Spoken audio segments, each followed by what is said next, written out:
శ్రీ గురుభ్యో నమః. శ్రీ మహాసరస్వత్యై నమః. ఓం నమః శివాయ.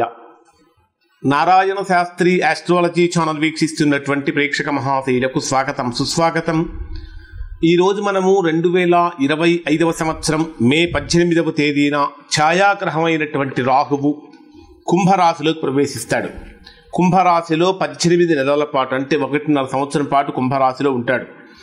ఈ కుంభరాశిలో సంచరించేటటువంటి సంవత్సరన్నర రోజుల పాటు ధనుర్రాశి వారికి ఎటువంటి ఫలితాలు ఇస్తాడు, ఎటువంటి పరిహారాలు చేసుకుంటే చక్కగా ఉంటుందో తెలుసుకుందాం. ప్రధానంగా ధనుర్రాశికి రాహువు తృతీయ స్థానంలోకి వస్తాడు. అంటే రాహుకేతు గ్రహాలు రెండూ కూడా మే 18వ తేదీనే రాశి మార్పు జరుగుతున్నది. రాహువు మీ జన్మరాశికి తృతీయ స్థానంలోనూ, కేతువు మీ జన్మరాశికి 9వ స్థానంలోకి వెళ్తాడు. కేతువు గురించినటువంటి ఒక ప్రత్యేకమైన వీడియో తర్వాత తెలుసుకుందాము. ప్రస్తుతం రాహు గురించి, రాహుకి ఎలాంటి పరిహారాలు చేసుకోవాలో తెలుసుకుందాం.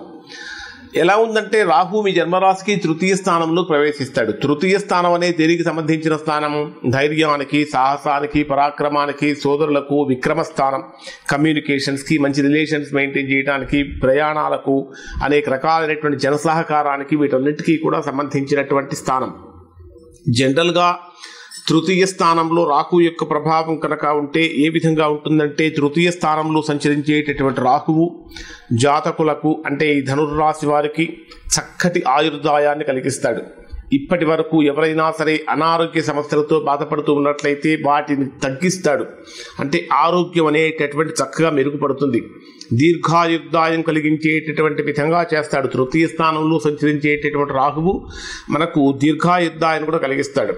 తృతీయ స్థానంలో రాహువు యొక్క ప్రభావం కనుక వస్తే ఏం జరుగుతుందంటే, ఇప్పటిదాకా ధనుర్రాశి వారికి, అంటే మే 18వ తేదీకి ముందు వరకు ఏం జరిగిందంటే, చతుర్థంలో ఉన్నాడు.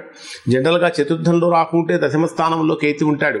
ఈ చతుర్థంలో రాహు ఉన్నప్పుడు ఏం జరుగుతుందంటే, వృత్తిపరమైన నష్టాలు, వ్యాపారపరమైన నష్టాలు, గృహంలో సుఖం లేకపోవటం, సంతోషం లేకపోవటం, ఇవన్నీ కూడా ధనుర్రాశి వారు ఇప్పటి వరకు అనుభవించి ఉన్నారు. కానీ ఇప్పుడు మే 18వ తేదీ నుంచి కనుక తీసుకుంటే, ధనుర్రాశికి తృతీయ స్థానంలోకి వచ్చినప్పుడు చక్కగా సంపూర్ణమైనటువంటి సుఖ జీవనాన్ని, సంతోషాన్ని, ఆనందాన్ని ఇక్కడ ఈ రాశి వారు పొందుతారు, ధనుర్రాశి వారు పొందుతారు.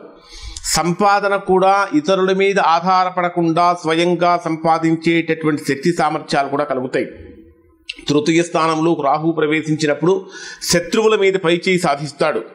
చక్కటి కుటుంబ సౌఖ్యాన్ని కలిగి ఉంటాడు. కానీ తృతీయ స్థానంలో రాహు వచ్చినప్పుడు ఏం జరుగుతుందంటే, ఆధ్యాత్మిక పరమైనటువంటి భావన, భక్తి తగ్గుతుంది.